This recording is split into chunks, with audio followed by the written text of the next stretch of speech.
সুপ্রিয় দর্শক শ্রোতা, আসসালামু আলাইকুম। দেশ অথবা দেশের বাইরে থেকে প্রিয় বন্ধুগণ, ঠিক এই মুহূর্তে যে যেখান থেকে বাস্তব জীবনের গল্প শোনার জন্য আমার সঙ্গে যুক্ত হয়েছেন আমি আপন। আর যে আপন জীবনের গল্পের 1521তম পর্বে আপনাকে প্রতিদিনের মতো স্বাগতম জানাচ্ছি। বন্ধুগণ, আজ আমি আপনাকে শোনাবো নোয়াখালীর ভাই মোহাম্মদ শিফন মিয়ার জীবনের চরম অলৌকিক এক ভয়ানক ধর্মীয় বাস্তব জীবন কাহিনী। বন্ধুরা, আজকের গল্পের টাইটেল 6 বছর চরের মসজিদে ইমামতি করে মুসলিম জিন হুজুর। দেখেন, আমি বেশিরভাগ গল্পের মাঝে বিভাগের নামগুলো উল্লেখ করি, কিন্তু আমি আজকে একটা জেলার নাম উল্লেখ করেছি, কারণ এই গল্পটা নোয়াখালীর প্রত্যন্ত এলাকার চরগেশা কোনো এক গ্রামের হতদরিদ্র পরিবারের ভাই মোহাম্মদ শিফন মিয়ার জীবনের এমন এক গল্প। আমি আপনাকে নিশ্চিত করে বলতে পারি, পুরোটা গল্প যদি আপনি শোনেন, আপনার জীবনে শোনা শ্রেষ্ঠ কোনো গল্প হবে। এই গল্পের মাঝে আপনার ভিতরে এক ইমানি শক্তি কাজ করবে এবং এই পৃথিবীর এক লোভনীয় বাস্তবতার সম্মুখীন আপনি হবেন। আশা করব শুরু থেকে শেষ পর্যন্ত নোয়াখালীর ভাই শিফন মিয়ার জীবনের এই অলৌকিক বাস্তব গল্পটা আপনার প্রত্যেকে আমার মুখে শুনবেন এবং গল্প শেষে ভাই শিফন মিয়াকে ঠিক আপনার মতো করে একটা মন্তব্য কমেন্ট বক্সে লিখবেন। ধন্যবাদ সবাইকে। সুপ্রিয় বন্ধুগণ, আসসালামু আলাইকুম। আমার নাম মোহাম্মদ শিফন মিয়া, আমার বাড়ি নোয়াখালী। বন্ধুগণ, আমি আমার জীবনের গল্পটা শুরু করার শুরুতে আপনাদেরকে আমার পরিবারের সম্বন্ধে জানিয়ে রাখি। আমার পরিবারে আমি আছি, আমার মা আছে, বাবা আছে, রয়েছে আমার বড় একটা বোন সহ ছোট একটা ভাই। আমরা টোটাল 2 ভাই 1 বোন। আমাদের পরিবারটা নোয়াখালী শহরের অদূরের কোনো এক চরের এক নিম্নবিত্ত পরিবার। আমার বাবা পেশে একজন দিনমজুর। আমি দেখে আসতাম, যখন নদীতে মাছ ধরার সময় হতো, আমার বাবা মাছ ধরে মাছ বিক্রি করতেন, আর তার পাশাপাশি আমাদের এলাকায় ঘুরে ঘুরে বিভিন্ন এলাকায় গিয়ে আমার বাবা কাজকাম করতেন। আমাদের এলাকার মানুষরা আমাদেরকে খুব ভালো চোখে দেখতেন না। সন্ধ্যার পরে বা অনেক সময় দিনের বেলাও যদি আমরা কোনো গ্রামের ভিতরে যাইতাম কোনো কাজে, তাহলে আমাদেরকে দেখলেই দূর দূর করে কুকুরের মতো তাড়িয়ে দিত। তারা ভাবতো আমরা হচ্ছি সবচেয়ে নিম্নজাত। ওরা হিন্দু মানুষদেরকেও যতটা সম্মান করত, আমাদেরকে তাও করতো না। আমরা চরের মানুষ বলে উপরের মানুষদের কাছে আমরা কখনোই বিন্দু পরিমাণের সম্মান পেতাম না। ছোটোবেলায় এই অবহেলায় আমার শৈশবের দিনগুলো কাটে। আমি একটু ব্যতিক্রম ধর্মী ছিলাম, যদিও চর এলাকাতে আমার জন্ম হয়েছে, কিন্তু তারপরেও আমি একটু নামাজ কালাম পড়া একটা ছেলে ছিলাম। খুব দুঃখ নিয়ে বলি, দেখা যায় যে বছরের বেশিরভাগ সময় আমাদের এই চর থেকে বাইরে থাকতে হয়, কারণ প্রতি বছরেই নদী ভাঙনে আমাদের ঘরবাড়ি সব কিছু ভেঙে নিয়ে যায়। এরপরে বিভিন্ন এলাকার স্কুলের মাঠে এখানে সেখানে আমাদের দিন কাটে, যার জন্য নিজের স্থায়ী ঠিকানা চর এলাকা যে বলি, সেটাও কিন্তু স্থায়ী ঠিকানা নয়। এমন করেই শৈশবের দিনগুলো কাটতে থাকে। আমি মোটামুটি অনেকটাই বড় হয়ে যাই, এবং বড় হয়ে যাওয়ার পরে একটা পর্যায়ে আমরা তখন চর থেকে মোটামুটি একটু পাহাড়ের দিকে এসে ঘর বাঁধি। সেই এলাকার যিনি চেয়ারম্যান ছিলেন, ওই চেয়ারম্যান আমাদেরকে একটু সহযোগিতা করে, সরকারি খাস জায়গাটা আমাদেরকে দিয়ে দেয়। এরপরে আমরা উপরের দিকে চলে আসি এবং উপরের দিকে এসেই আমরা সেখানে ঘর বাঁধি। তো সেই সময়টাতে নদী ভাঙনের আর আমাদের খুব বেশি একটা ক্ষতি করতো না। তারপরও দেখা যায় 2-3 বছর একবার হলেও ভেঙে যেত। তো এই করে সময়গুলো কাটতে কাটতে আমার ভিতরে একটা সময় মনে হলো যে আমাদের এলাকাতে তেমন কোনো মসজিদ নাই। আমরা যে নামাজ পড়তে যাই সেটা আমাদের এই এলাকা থেকে প্রায় অনেক দূরে একটা গ্রামের ভিতরে আমাদের নামাজ পড়তে যেতে হয়। আমাদের চর এলাকাতে ওই সময় প্রায় হিসাব করতে গেলে 30 থেকে 35টা পরিবার রয়েছে। 30 থেকে 35টা পরিবারের আমরা প্রায় অনেকগুলো মানুষ আছি। আমি সিদ্ধান্ত নিলাম, এবং আমরা যারা আছি তারা সবাই মুসলিম সম্প্রদায়ের মানুষ, আমরা সবাই মুসলমান। তাহলে ভাবলাম নামাজ পড়ার জন্য একটা জায়গা আমাদের নির্ধারণ করা দরকার। কারণ যদি একটা মসজিদ থাকে, আমি দেখতে পাচ্ছি যে আমাদের চর এলাকায় যে ছোট ছোট ছেলেগুলো আছে, যাদের বয়স ধরেন 5 বছর, 6 বছর, 7 বছর বা 10 বছরের নিচে, এরা কখনোই নামাজে যায় না। কারণ ওরা যদি নামাজে যায়, তাহলে যেই মসজিদে ওরা নামাজ পড়তে যায়, সেই মসজিদের মানুষরা আমাদের চরের ছেলে মেয়েদেরকে খারাপভাবে দেখত। ওরা মসজিদে ঢুকলে ওদেরকে মেরে তাড়াই দিত, মসজিদের আশেপাশে যেতে দিত না। আমাদেরকে দেখলে বলতো যে আমরা জুতা চুরি করার জন্য আসছি, আমরা মসজিদ থেকে জুতা চুরি করবো, এই জন্য মসজিদে গেছি। ছোটোবেলায় আমার সঙ্গেও এরকম ঘটনা অনেকবার ঘটেছে। মসজিদে নামাজ পড়তে গেছে, আমাদেরকে মাইরা বের করে দিছে। মসজিদে আমরা ঢুকি মানে জুতা চুরি করার জন্য আসি, এই জন্য মসজিদের ধারে কাছেও আমাদের এলাকার ছোট বাচ্চাদেরকে যেতে দেওয়া হয় না। যার জন্য আমি চিন্তা করলাম যে আমরা এতগুলো পরিবারে চরে আসি, আমরা যে একেবারে হতদরিদ্র তা কিন্তু নয়, আমরা তো দুমুঠো ভাত খেয়ে বেঁচে আছি। আমরা সবাই যদি একটু একটু করে সাহায্য সহযোগিতা করি তাহলে আমরা নিজেরাই একটা মসজিদ নির্মাণ করতে পারি।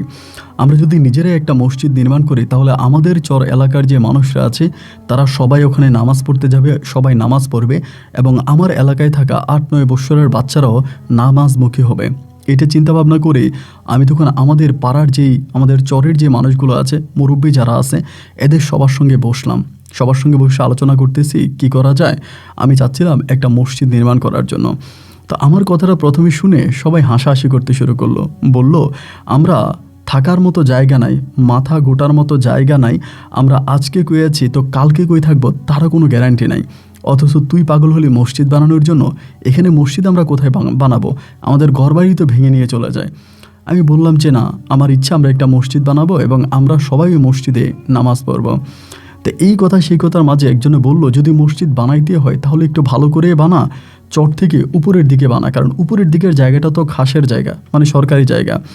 ওইখানে জমিতে যদি আমরা মসজিদ বানাতে হয় তাহলে চেয়ারম্যানের সহযোগিতা লাগবে। চেয়ারম্যানকে বলা ছাড়া ওখানে মসজিদ বানানো যাবে না।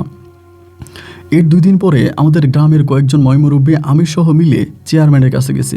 যদিও চেয়ারম্যানের সঙ্গে আগেই আমার একটা ভালো সম্পর্ক ছিল। যাওয়ার পরে চেয়ারম্যান সাহেবকে বললাম যে, চেয়ারম্যান সাহেব, এমন এমন ঘটনা, আমাদের তো পাড়ায় অনেকগুলো মানুষ আমরা আছি, কিন্তু আমরা আপনাদের মসজিদে নামাজ পড়তে গেলে বিভিন্ন হেনস্থার শিকার হই, বিশেষ করে আমাদের গ্রামের বাচ্চারা। তো আমরা যারা চরের মানুষ আছি আমরা সবাই মিলে সিদ্ধান্ত নিলাম যে আমরা একটা মসজিদ নির্মাণ করব। কিন্তু আমরা যে মসজিদ বানাবো আমাদের ঘরই তো বছর বছর ভেঙে যায়, নদী ভাঙনে আমাদের ঘরই তো বিলিয়ে যায়। সো আমরা যদি একটা মসজিদ বানাই সেটাও তো ভেঙে যাবে। আমরা চাচ্ছি এমন জায়গায় একটা মসজিদ বানাতে যেখানে বানালে আমাদের মসজিদটা ভাঙবে না, আমাদের ঘর ভেঙে গেল আল্লাহর ঘরটা ভাঙবে না। তখন চেয়ারম্যান বলল যে, তাহলে তোরা কোথায় বানাইতে চাস? আমি বললাম যে, রাস্তার পাশে যে বিলটা আছে, বিল তো খালিই পড়ে আছে, আমরা ওই বিলের মাঝে বিলটা পরিষ্কার করে ওখানে একটা মসজিদ বানাতে চাই। উনি তখন বলল যে, এই বিলে তোরা পরিষ্কার করে মসজিদ বানাতে পারবি? আমি বললাম, হ্যাঁ, আমরা চরের মানুষ যারা আছে আমরা সবাই কাজ করলে বিলটা পরিষ্কার করে আমরা ওখানে মসজিদ বানাতেই পারবো। চেয়ারম্যান বলল, এটা তো পরিত্যক্ত একটা জায়গা পড়ে আছে, এটা তো কোনো কাজে আসে না, বা এটা হচ্ছে পাখিদের বাসা টাসা এখানে, তো ঠিক আছে, তোরা যদি ওখানে একটা মসজিদ বানাস তাহলে কোনো সমস্যা নেই, তাহলে তোরা বানানোর জন্য প্রস্তুতি নেই, তোদের কাছে টাকা পয়সা আছে কিনা। তা আমরা বললাম যে আমরা সবাই মিলে চাঁদা উঠিয়ে যেরকমভাবে পারি ওইটা দিয়ে আমরা কাজ শুরু করব। তো চেয়ারম্যানটা খুবই ভালো এবং সদৈবান মানুষ ছিলেন। উনি ওনার তরফ থেকে আমাদেরকে মসজিদ নির্মাণের জন্য কিছু সাহায্য করেন। ওনার ওই সাহায্য এবং ওনার ওই অনুমতি হাতে নিয়ে আমরা তখন ফিরে আসলাম আমাদের নিজ চরে। এবং চরে আসার পরে সবাই সিদ্ধান্ত নিলাম যে প্রতি পরিবার থেকে একজন করে আমরা সেখানের ওই জায়গাটা পরিষ্কার করব, ওখানে মসজিদ নির্মাণ করব।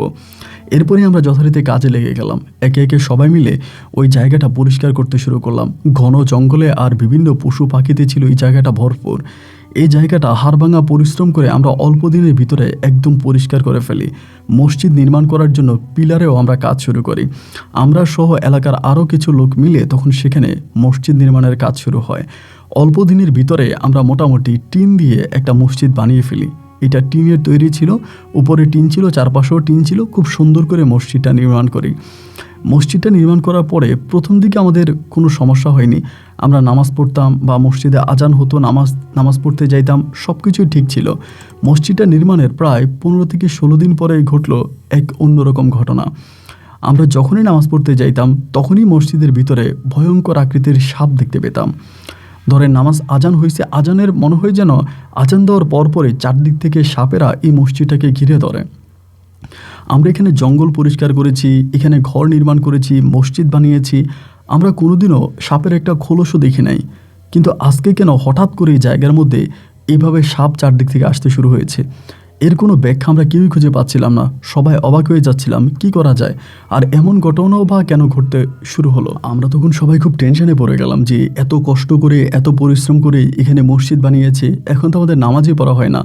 আর তখন সবাই মিলে ভাবলো যে একটা কাজ করি, মানে সাপ মারা শুরু করলাম। ধরেন সাপ পড়তেছে, আমরা মারতেছি, কিন্তু অবাক বিষয় হচ্ছে যেই সাপ মারে, মানে আমাদের চরের যেই সাপ মারে সেই মারাত্মক রকমের জ্বরে ভোগে। এবং শুধু জ্বরই হয় না, ওই জ্বরে ও মারাও যায়। মানে এত পরিমাণের জ্বর হয়ে যে জ্বরে মৃত্যুবরণ করে। সবাই তখন আর সাপ দেখলে ভয়ে আর সাপ মারেও না, কারণ সাপ মারতে গেলে সাপ মারলেই জ্বর ওঠে এবং মারাত্মক কালো জ্বর হয়, সেই জ্বরে মানুষ মারাও যায়। এই ভয়ে আর কেউ সাপও মারে না। তখনই মসজিদটা পরিপূর্ণভাবে সাপের মসজিদ নামেই পরিচিত হয়ে গেল। চারদিক থেকে বিষাদর সাপ, ভয়ানক সাপেরা এই মসজিদে আসতে শুরু করে। এই মসজিদে আজান দিলেই সাপেরা ভন ভন করে মসজিদে ঢুকে যায়। আর কেউই আর এখানে নামাজ পড়তে পারে না।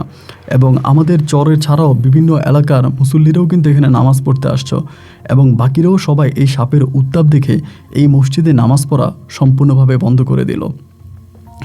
এবং এরপরে আমরা আর মসজিদে নামাজ পড়তে পারলাম না। তবে এই বৎসরটা আমাদের জন্য খুবই ভয়ানক একটা বৎসর ছিল। বাকি বৎসরগুলোতেও যদি নদী ভাঙনে আমাদের তেমন কোনো ক্ষতি হয় নাই, কিন্তু এই বৎসরের নদী ভাঙনে আমাদের প্রচণ্ড রকমের ক্ষতি হয়েছে। আমাদের প্রায় অনেক ভিটাই ভেঙে গেছে, নদীর সাথে বিলীন হয়ে গেছে। একে তো মসজিদ বানালাম এত কষ্ট করে, সেই মসজিদে নামাজ পড়তে পারি নাই, এবং আমাদের চরের অনেকগুলো পরিবারের ঘর বাড়ি ভেঙে গেছে। তারা চলে গেছে উপরের দিকে, উপরের জায়গায় চলে গেছে কাজে করার জন্য। তখন আমাদের চরের মানুষের সংখ্যা খুবই কমে গেছে। মোটামুটি মানুষ নাই বললেই চলে। হাতে গোনা 2-3টা পরিবারের সময় ছিল, আর বাকিরা সবাই নদী ভেঙে গেছে, ঘরদুয়ার নিয়ে গেছে। ওরা তখন স্কুলের মাঠে এখানে সেখানে এবং বিভিন্ন উপরের জায়গাগুলোতে কাজ করতে অলরেডি চলে গেছে। তো এই করতে করতে একদিন হলো কি, জোহরের সময় আমি গিয়েছিলাম একটা পাড়াতে কাজ করার জন্য। তো কাজ করে ওই পাড়া দিয়ে আসতেছিলাম। আসার সময় আমি মেইন রাস্তা না ধরে আমি ভাবলাম যে আমাদের যে মসজিদটা আছে, মসজিদের সামনে দিয়ে যাব। এই চিন্তা করে বেনগাড়ি থেকে নেমে আমি মসজিদের পথ দিয়ে হাঁটতে শুরু করলাম। জোহরের সময়, রাতও না অন্ধকারও না, চারদিকে আলো পকপক করছে। তো এই করতে করতে আমি তখন মসজিদের কাছাকাছি আসার পরে খেয়াল করে দেখলাম যে মসজিদের দরজাটা খোলা। তা আমরা কিন্তু মসজিদের মধ্যে তালা মেরে রেখেছিলাম, যেহেতু আমরা কেউ নামাজ পড়ি না, এবং এই মসজিদে একটা পাখাও ছিল, একটা ফ্যান ছিল। তো ফ্যানটা কেউ আবার নেওয়া যায় কিনা, বা মসজিদে কিছু জিনিসপত্র আছে, এটা ভেবে আমরা তখন মসজিদটা তালা মেরে রাখছিলাম। তো এই যে তালা মারছিলাম, চাবিটা দেওয়া যায় কার কাছে এটাও কিন্তু মনে নাই, কারণ দীর্ঘদিন ধরে মসজিদটা বন্ধ অবস্থায় আছে। আর এটা এই মসজিদটা এমন একটা জায়গায়, ওখানে যদি মানুষ নামাজ পড়তে আসে তবেই মনে করেন এই জায়গার মধ্যে আসে, অন্য কোনো কারণে এই জায়গার মধ্যে মানুষ আসে না। এটা পুরো বেসাইড একটা এরিয়া। আমাদের জন্য কিন্তু সাইড ছিল আমরা যখন এই রাস্তাটা ব্যবহার করতাম, কিন্তু সাপের উত্তাপের পরে আমরা আর এই রাস্তাটা ব্যবহার করি না। আমরা তখন মেইন রোড দিয়ে চলাফেরা করি, এই ছোট পকেট রোড দিয়ে আমরা আর কেউ যাতায়াত করি না। তো এরপরে আমি দেখলাম যে মসজিদের গেটটা খোলা, দরজাটা খোলা, টিনের দরজা খোলা। তা আমি ভাবলাম যে কোনো চোরে আবার দরজাটা ভেঙে ফেললো কি না, ভেঙে আমাদের ভিতর থেকে মসজিদের মাইক টাইক যা আছে সব নিয়ে গেল কি না। এইটা চিন্তা ভাবনা করে আমি আস্তে আস্তে করে তখন ভিতরের দিকে যাচ্ছিলাম, এবং ভিতরের দিকে যাচ্ছিলাম, আবার ভয়ও পাচ্ছি, কিন্তু সাপ আছে, যে কোনো সময় সাপে সবল দিতে পারে, সর্পদংশনে মৃত্যু হতে পারে। এই ভয়ে আস্তে আস্তে আস্তে আস্তে করে সামনের দিকে যাচ্ছিলাম। একটু একটু করে তখন প্রায় মসজিদের ভিতরে ঢুকলাম। মসজিদের ভিতরে ঢুকে দেখতেছি যেখানে ইমাম সাহেব বসে নামাজ পড়ায়, এই জায়গার মধ্যেই আপনার সাদা একটা পাঞ্জাবি পরিহিত অবস্থায় একটা লোক বসে আছে। প্রথম দিকে লোকটাকে দেখে ভিতরে ভয় ঢুকে গেল যে কী ব্যাপার, এই জায়গার ভিতরে এরকম সাদা ধবধবে পাঞ্জাবি পরা এই কোন লোক, এবং কে উনি বুঝতে পারলাম না। এবং দেখে মনে হলো তিনি মাত্র নামাজ পড়তেছে বা এরকম একটা অবস্থা। আমি অনেকক্ষণ ধরে দাঁড়িয়ে রইলাম। দাঁড়িয়ে থাকার পরে পিছন থেকে মনে হলো যে উনি নামাজ শেষ এমনি বসে আছে। সো আমি সালাম দিলাম, হুজুর আসসালামু আলাইকুম। এভাবে সালাম দেওয়ার পরে উনি পিছনের দিকে ফিরে তাকানোর পর দেখলাম খুবই সুন্দর চেহারা, প্রায় মধ্যবয়স্ক এক লোক হবে। মুখের দাড়িগুলো লাল লাল, চোখের মধ্যে আপনার সুরমা দেওয়া, এক অন্যরকম সুন্দর। আমি লোকটাকে দেখে মনে হলো যেন তিনি কোনো এক দরবেশ বা এরকম পীর হবে, এত সুন্দর চেহারা ছিল। তো উনি আমারে বলতেছে, আমার নাম ধরেই বলে যে শিফন মিয়া ভালো আছো। এটা যখন বললো আমি খুব অবাক হয়ে গেলাম, উনি আমার নাম জানলো কী করে? এই লোক তো আমার নাম জানার কথা না। আস্তে আস্তে করে ওনার কাছে গেলাম, কাছে যাওয়ার পর আমারে বলে বসো। বসছি, তখন কিন্তু গলা শুকিয়ে যেতেছে। চারদিকটায় আপনার একেবারে আলো, সবই ঠিক আছে, দিনে দুপুর, কিন্তু তারপরেও আমার কাছে মনে হচ্ছে যে আমার ভিতরটা মনে হয় ভয়ে অন্ধকার হয়ে গেছে। আমি তখন, উনি আমার বলে নামাজ পড়ছো? আমি বললাম না হুজুর, নামাজ তো পড়ি নাই। বলে যাও উজু করে এসে নামাজটা পড়ো। তো আমি বললাম হুজুর এখানে তো সাপের উত্তাপ, নামাজ পড়তে দাঁড়ালে যদি সাপে কামড় দেয়। উনি বলে না, কোনো সাপে কামড় দিবে না, তুমি যাও উজু করে এসে নামাজটা পড়ো। তো এটার পাশে একটা কুয়া ছিল, যেখানে আমরা নিজেরাই পুকুর কেটেছিলাম, পুকুর বলতে একটা কুয়ার মতো কাটছিলাম, যেখানে উজু করে আমরা এখানে নামাজ পড়তাম। তো এবার আমি কুয়ার দিকে গেলাম, গিয়ে উজু করতেছি, আর মনে মনে চিন্তা করতেছি এই লোক কি, কোত্থেকে আসলো, আর কেনই বা এখানে এভাবে বসে আছে, আমার নাম ধরে ডাকলো, তাহলে তো মনে হয় তিনি আমাকে চিনে। এইরকম চিন্তাভাবনা করতে করতে একটা আমি অজু সম্পূর্ণ করলাম। অজু করে মসজিদের দিকে আসছি। আইসা এবার আমি জোহরের সালাত আদায় করলাম। যদিও আমার মুখে দাড়ি ছিল এবং সবসময় টুপি মাথায় থাকতো, একটু ধর্মীয় লাইনে আমি চলাফেরা করতাম। নামাজ সম্পূর্ণ করলাম, তখন পর্যন্ত উনি বসে আছে, ওই জায়গার মধ্যে বসে আছে। তো নামাজ সম্পূর্ণ করার পরে ওনার কাছে গেলাম, গিয়ে বললাম, হুজুর আপনাকে তো ঠিক চিনলাম না, আপনি কি এখানে কোথাও বেড়াইতে আসছেন? না, আমার কাছে যেটা মনে হলো যে সম্ভবত মসজিদটা কেউ না কেউ খুলে দিছে বা খুলে আছে, উনি মনে হয় কোথাও না বেড়াইতে আসছে, এটা মসজিদ দেখে মনে হয় নামাজ পড়তে আসছে, এরকমটা মনে হলো। কারণ আমরা মেন রোডের পাশে একটা সাইনবোর্ড দিয়ে রাখছিলাম যে ভিতরে মসজিদ আছে, এরকম একটা সাইনবোর্ড দিয়েছিলাম। তো সম্ভবত ওই সাইনবোর্ডটা কেউ দেখে মনে হয় দেখে মনে উনি ভিতরে আসছে নামাজ আদায় করার জন্য, এরকমটাই আমার চিন্তাভাবনা ছিল। তো তারপরও আমি ওখানে দাঁড়ায় আসি এবং মানে ওনার সাথে কথা বলতেছি। উনি মুসকে মুসকে হাসতেছে, মানে আমি যে কথা বলি উনি হাসে। এবং ওনার চেহারাটার দিকে তাকালেই ভাই মনে হয় কি জানেন, মানে চেহারাটার মধ্যে যেন টিউবলাইটের মতো চেহারাটা জ্বলতেছে, এত সুন্দর। পরে উনি বলে যে না, আমি কোথাও বেড়াইতে আসি নাই, আমি মসজিদেই থাকি।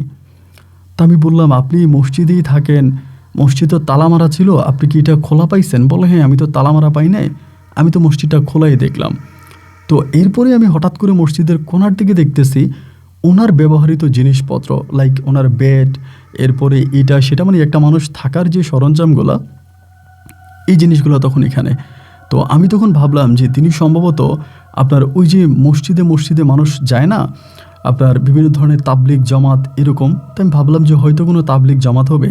আবার মনে মনে ভাবতেছি তাবলিগ জামাত হবে বা কী করে, কারণ তাবলিগে আর জামাতে তো একজন লোক যায় না, আমাদের গ্রুপ থাকে 5 জন 7 জন, এরকম গ্রুপ করে যায়, কিন্তু উনি তো একাই। তো আমি তখন নিজেই ওনাকে জিজ্ঞেস করলাম যে হুজুর আপনি কি তাবলিগে আসছেন? বলেন না, আমি তো তাবলিগে আসি নাই। তো তাবলিগে না আসলে আপনি কোথায় থাকেন বা এখানে? হুজুর বলে কেন, এটা তো একটা মসজিদ, এখানে তো সবাই আসতে পারে, আমি আসছি, এদিকে তুমি রাগ করছো? আমি বললাম না হুজুর, রাগ করে নেই, এটার মধ্যে কি এখন সাপে উত্তাপ করে না? উনি বলেন না, এখানে কোনো সাপ নাই। আমি বলছি, তাহলে কি আমরা এখানে নামাজ পড়তে পারবো? হুজুর বলে হ্যাঁ, এখানে তো নামাজ পড়া যায়, আমি তো নামাজ আদায় করলাম, আমার তো কোনো সমস্যা হয়নি এবং আমি এখানে অনেক দিন ধরে আছি, আমি তো কোনো সাপ টাপ কোনো কিছুই দেখি নাই, আমার কাছে তো সব কিছু মনে হলো এখানে ভালোই। তো তিনি রান্নাবান্নাও করতো, পরে আমি সব কিছু দেখলাম আর কি, মসজিদের পাশেই উনি ওখানে একটা গর্ত করতো, ওখানে রান্নাবান্নাও করতো, মানে ওনার যাবতীয় যা আছে উনি সব কিছু ওখানে করতো। তো আমি তখন অবাক হয়ে গেলাম যে আমি বললাম, সত্যি কি আপনার সাপ দেখেন নাই? উনি বলে না, আমি তো দীর্ঘদিন ধরে এখানে আছি, আমার চোখের সামনে এই এলাকায় কোথাও কোনো সাপ পড়ে নাই। আমি বললাম হুজুর আপনি হয়তো জানেন না, সাপের উত্তাপে আমরা এই মসজিদ থেকে সবাই চলে গেছিলাম, আমরা এখানে কেউ নামাজ পড়তে পারতাম না, বহু কষ্ট করে আমরা চরের মানুষরা একটা একটা করে টাকা জমিয়ে আমরা বহু পরিশ্রম করে বহুদিন ধরে আমরা এই মসজিদটা নির্মাণ করি, এই এলাকার চেয়ারম্যানের হাতে পায়ে ধরে তার কাছ থেকে জায়গাটা নেই, এরপরে এখানে মসজিদটা বানাই, কিন্তু আমরা মসজিদে ঠিকমতো 1 মাসও নামাজ পড়তে পারি নাই। 15-16 দিন পরেই শুরু হলো সাপের উত্তাপ। যখনই মাইক্রোফোনে আজান দিত তখনই মনে হতো চারদিক থেকে মৌমাছির মতো ভনভন করে অনেক সাপ মসজিদে ঢুকতো, এবং এই সাপের কামড়ে আমাদের চরের অনেকের মৃত্যুও হয়েছে, যার কারণে আমরা এখন আর এই মসজিদে নামাজ পড়তে আসি না। কিন্তু আমি সত্যি অবাক হয়ে গেলাম, আপনি বলতেছেন যে বহুদিন ধরে আপনি এখানে আছেন কিন্তু আপনি কোনো দিন সাপ দেখেন নাই। উনি আমাকে বললো, আমি সত্যিই কখনো সাপ দেখি নাই, তোমার যদি মনে হয় তুমি এই মসজিদে আইসো, নামাজ পড়ো, দেখবে তোমার ভালো লাগবে।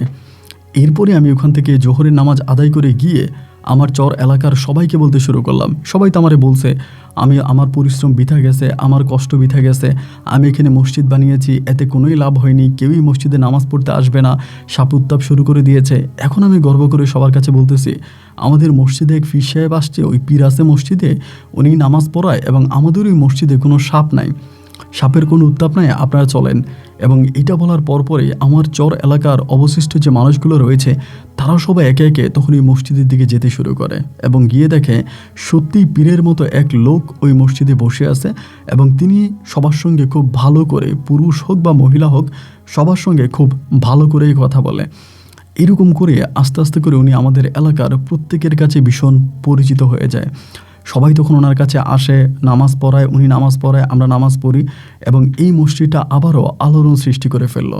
তখন পর্যন্ত জানা গেল না আমাদের সঙ্গে যে লোকটা আমাদেরকে নামাজ পড়ায় তিনি আসলে কোত্থেকে আসছে। শুধু তার নামটাই জিজ্ঞেস করলাম, তার নামটাই জানতে পারে, তার নাম হচ্ছে আসগর আলী। আমরা সবাই আসগর হুজুর বলেই ডাকতাম। তো আসগর হুজুরের পিছনে আমরা মাসের পর মাস নামাজ পড়ি। একটা সময় চর শুকিয়ে যায়, মানে চর শুকিয়ে যায়, এবং শুকিয়ে যাওয়ার পরে যারা নদী ভাঙনে আমাদের এলাকা ছেড়ে চলে গেছিল, তারা আবারও পুনরায় আস্তে আস্তে করে এলাকায় আসতে শুরু করে। আবারও ওদের গবাদি পশু টশু নিয়ে ওরা আবারও আসতে শুরু করে এবং চাষাবাদ করতে শুরু করে। মুহূর্তের মধ্যে আমাদের চর আবারও সে আগের রূপ ফিরে ফেলো। আমাদের পাড়ার যা মানুষরা ছিল তারা আবার আমাদের পাড়ায় ফিরে আসলো। মানুষে মানুষে কলরব হয়ে গেল আমাদের ওই পাড়াটা। এবং আলহামদুলিল্লাহ তখন আমার কাছে ভীষণ ভালো লাগতো। আমি মসজিদে যাইতাম, সালাত আদায় করতাম, হুজুরের সঙ্গে হ্যান্ডশেক করতাম, কথাবার্তা বলতাম, কিন্তু হুজুর আমাদের কাছ থেকে কোনো বেতন নিত না এবং তিনি খাওয়া দাওয়া কোথায় করতো এরও কোনো ব্যাখ্যা আমার কাছে সঠিকভাবে জানা নেই। উনি রান্না কখন করতো বা খাবার কোথায় খাইতো, কী খাবার খাইতো, এই কিছুই আমরা জানতাম না। কিন্তু যখনই যাইতাম তখনই উনি মসজিদে বসে থাকে। মনে হয় যেন দিনটা 24 ঘন্টা তিনি মসজিদেই বসে থাকে, তিনি ঘুমায় না। দিনেও মসজিদে, রাতেও মসজিদে, সারাক্ষণই মসজিদে থাকে। তো এই করতে করতে আস্তে আস্তে করে প্রায় আরও অনেকগুলো মাস পেরিয়ে গেল। মাস পেরিয়ে যাওয়ার পরে আমি হুজুরের সঙ্গে বসে দিনে বিষয়ে আলোচনা করতাম, এইটা ওইটা বিষয়ে আলোচনা করতাম। এই করতে করতে আমি একদিন হুজুরকে বললাম, হুজুর তখন কিন্তু আমাদের এলাকার লোকেরা ফসল লাগাইছিল, তা আমরা যে ফসল লাগাই আমরা আল্লাহর উপরে ফসলটা ছেড়ে দিই। কারণ অনেক ক্ষেত্রে দেখা যায় যে চর ভাঙে না, যদি চর না ভাঙে তাহলে আমরা ওই জমি থেকে ভালোই ফসল পাই, ওইটা বিক্রি করে আমাদের ভালোই লাভ হয়। আর যদি চর ভেঙে যায় তাহলে এই যে কষ্ট করে ফসল লাগাইলাম এর কোনো মূল্য আর রইল না। নদী যদি ভেঙে নিয়ে যায় তাহলে তো নিয়েই গেল, এই ফসল আর আমরা ফিরে পাবো না। তো হুজুরের সঙ্গে তখন আলোচনা করে বললাম, হুজুর আপনার দোয়া তো অনেক কিছু হয়, আপনার তো দোয়া করেন, তো হুজুর আমরা না একটা বিষয় বুঝতেছি না, এই যে আমাদের এলাকার লোকেরা ধান লাগাইলো, ভুট্টা লাগাইলো, বিভিন্ন ধরনের ফসলাতে লাগাইলো চরের মধ্যে, এই চরের ফসল কি তারা এবার উঠাতে পারবে?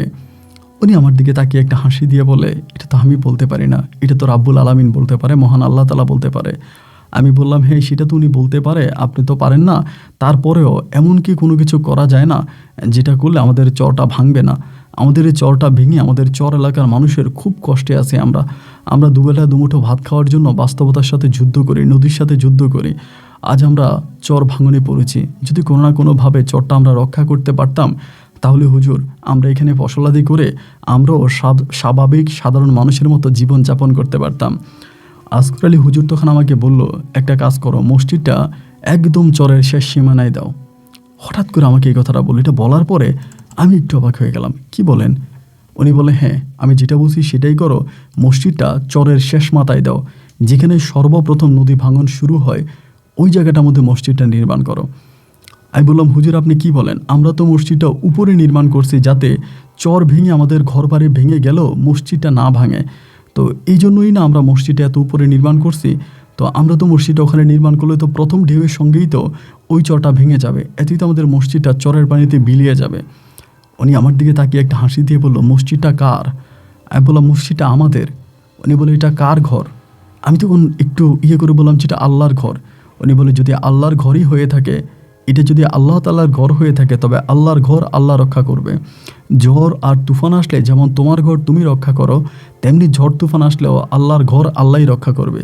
এই নিয়ে তোমাকে চিন্তা করতে হবে না, তুমি সেই জায়গার ভিতরে ঘর নির্মাণ করার প্রস্তুতি নাও। এই মসজিদটা এখান থেকে সরিয়ে তুমি সেখানে নিয়ে যাও। আমি তখন বললাম, হুজুর আপনি কি এটা সত্যিই বলতেছেন? উনি বলে, হ্যাঁ আমি সত্যিই বলতেছি। তুমি মসজিদটা এখান থেকে সরিয়ে যদি ওই জায়গায় নিয়ে যাও তাহলে তোমাদের এলাকাটা রক্ষা পাবে, তোমাদের এলাকায় আর নদী ভাঙনে কোনো সমস্যা হবে না। তোমরা এই চরে তোমরা খুব সুন্দরভাবে জীবনযাপন করতে পারবে, তোমাদের আর কোনো অভাব অনটন আর কোনো পারিবারিক সামাজিক কোনো সমস্যা রইবে না। হুজুরের কথাগুলো শুনে আমি অদ্ভুতভাবে তার মুখের দিকে তাকিয়ে আছি এবং বিশ্বাস করতে পারতেছিলাম না যে উনি যে কথাগুলো বলে এই কথাগুলো আদৌ বাস্তবতার সঙ্গে এমনভাবে মিলে যাবে এটা আমাদের চিন্তাভাবনার বাইরেই ছিল। এবং হুজুর এটা বলার পরে আমি তখন আমাদের পাড়ায় গিয়ে সবাইকে বলতে শুরু করলাম। আমাদের ওই মসজিদের হুজুর বলল, আসগর আলী হুজুর বলল, চরটা যেখান থেকে ভাঙা প্রথমে শুরু হয় সেই জায়গার ভিতরে মসজিদটা স্থানান্তর করার জন্য। আমাদের পাড়ার সবাই তখন বলল, তুই আসলেই পাগল হয়ে গেলি, তোর মাথায় কোনো বুদ্ধিশুদ্ধি নাই। একবার এমন এক জায়গায় গিয়ে মসজিদ বানাইলি যেখানে সাপের উত্তাপে আমরা নামাজই পড়তে পারি নাই। আমরা টাকা জমিয়ে এই মসজিদটা বানিয়েছিলাম, এত কষ্ট করেছিলাম, এই মসজিদে আমরা নামাজ পড়তে পারতাম না সাপের উত্তাপে। এখন আলহামদুলিল্লাহ একটু নামাজ কালাম পড়তে পারি, কোত্থেকে একটা লোক আসছে তার দোয়ায় হয়তো নামাজ পড়তে পারি। কিন্তু এখন তুই সিদ্ধান্ত নিলি যে মসজিদটা ভেঙে ফেলবি। ওখানে মসজিদটা দিলে তো প্রথম ঢেউয়ের সঙ্গেই তো মসজিদটা সাগরের পানিতে তলিয়ে যাবে, নদীতে তলিয়ে যাবে। আমি তখন বললাম, দেখেন আসগর আলী হুজুর বলছে নদীতে আমাদের সাগর নদী ভাঙাতে আমাদের মসজিদের কিছুই হবে না। উনি বলছে মসজিদ আল্লাহর ঘর, আর আল্লাহর ঘর আল্লাহই রক্ষা করবে। গ্রামের সবাই তখন বলাবলি করতে শুরু করলো, শিপন মিয়া, তোর মাথা পাগল হয়ে গেছে, এই কথা তুই বলিস না, এটা বললেই তোর আরও ক্ষতি হবে। আমি বললাম, আজকে তো বৃহস্পতিবার গেল, কালকে শুক্রবার, কালকে যখন হুজুর নামাজ পড়াবে আমি হুজুরকে বলবো আপনাদের সবাইকে বলার জন্য। এই বলে মাগরিবের সময় আমি তখন হুজুরকে বললাম যে হুজুর, এমন এমন ঘটনা, আমার গ্রামের মানুষ কেউই আমাকে বিশ্বাস করতেছে না। সবাই বলে যে সে জায়গায় যদি আমরা মসজিদ নির্মাণ করি তাহলে প্রথম ঢেউয়ে আমাদের মসজিদটা ভেঙে যাবে। ওই জায়গায় মসজিদ নির্মাণ করার জন্য গ্রামের সব মানুষ আমাকে বাধা দিচ্ছে, আমি কি করব? উনি আমার দিকে তাকিয়ে একটা হাসি দিয়ে বলল, ঠিক আছে, গ্রামের মানুষের সঙ্গে তোমার আর কথা বলতে হবে না, কালকে আমিই তাদের সঙ্গে কথা বলবো। আমি বললাম, হ্যাঁ, আমিও সবাইকে বলে আসছি, হুজুর জুমার নামাজের সময় আপনাদেরকে বলবে কি করতে হবে। এর পরের দিনই শুক্রবার জুমার নামাজের যথারীতি হুজুর নামাজ আদায় করে সবাইকে নিয়ে বসে বলল, এই জায়গার ভিতরে মসজিদটা থাকার কোনোই প্রয়োজন নাই, শুধু আপনারা চর এলাকার কিছু মানুষ আসেন, এখানে নামাজ পড়েন, বাইরের বহিরাগত কোনো মানুষ এই মসজিদে আসে না, নামাজ পড়ে না। এই মসজিদটা এখানে করার কারণে কিছু প্রাণীর অনেক সমস্যা হয়েছে, যেমন এখানে বিভিন্ন ধরনের পশু পাখির বাসা ছিল, অনেক পাখিদের একমাত্র ভালোবাসার নীড় ছিল এই বন। এই বনে পাখিরা এসে তাদের ঘর বানাতো, বাচ্চা দিত, এবং তাদের এই সুখের ঘর বাড়িগুলো আপনারা ভেঙে দিয়েছেন। এখানে একটা বন ছিল, এই বনে বিভিন্ন রকম বন্য প্রাণীরা থাকতো, আপনারা এই বনটা উজাড় করে দিয়েছেন মসজিদ বানানোর জন্য। দেখেন, আল্লাহর ইবাদত করার জন্য এমন কিছু করা যাবে না যেটা করলে অন্য পশু পাখির ক্ষতি হবে। আপনারা যেটা করেছেন এটা ভুল করেছেন, মসজিদটা এখান থেকে সরিয়ে ফেলেন, চর এলাকা যেখান থেকে ভাঙা শুরু হয় সেখানেই মসজিদটা নির্মাণ করেন, এবং এই জায়গার ভিতরে যেহেতু আপনারা এটা একটা উজাড় করে দিয়েছেন, এখানে আপনারা বিভিন্ন ধরনের গাছের চারা রোপণ করেন। এটা আগে যেমন বন ছিল তেমন বন করে দেন, হাজারো পাখির বাসা ছিল এখানে, এই পাখিরা যাতে আবারও পুনর এখানে আসতে পারে, তাদের ঘর তারা বানাতে পারে, তারা স্বাধীনভাবে বাঁচতে পারে, এই ব্যবস্থা করে দেন। এবং হুজুরের মুখে এই কথা শোনার পরেই সবাই তখন মোটামুটি হুজুরকে বিশ্বাস করলো, কারণ উনি বহু বছর ধরে আমাদের এখানে আছে এবং সবার কাছে তিনি খুবই পরিচিত একজন মানুষ। এবং ওনার কথা মতে আমরা তখন সিদ্ধান্ত নিলাম যে হ্যাঁ ঠিক তাই, আমরা এখান থেকে মসজিদটা স্থানান্তর করব। এবার আমরা শুরু করলাম কাজ, এবং হুজুর যেখানে দেখাই দিল ওইখানে যদি আমরা মসজিদ বানাই তাহলে প্রথম ঢেউয়ে মসজিদ ভেঙে যাওয়ার কথা। হুজুর বলে, ঢেউয়ে আল্লাহর ঘর ভাঙবে না, মসজিদ ওখানেই বানাও, এবং তোমরা যদি প্রতিনিয়ত নামাজ পড়ো, আল্লাহর কাছে ফরিয়াদ জানাও, আল্লাহর কাছে চাও, তাহলে তোমাদের চর আর ভাঙবে না, তোমরা মসজিদ ওখানেই বানাও। আমরা এই আজগর হুজুরের কথা মতোই সেখান থেকে মসজিদটাকে ভেঙে আমরা তখন মসজিদটা চরের একেবারে কোনায় গিয়ে বানাই।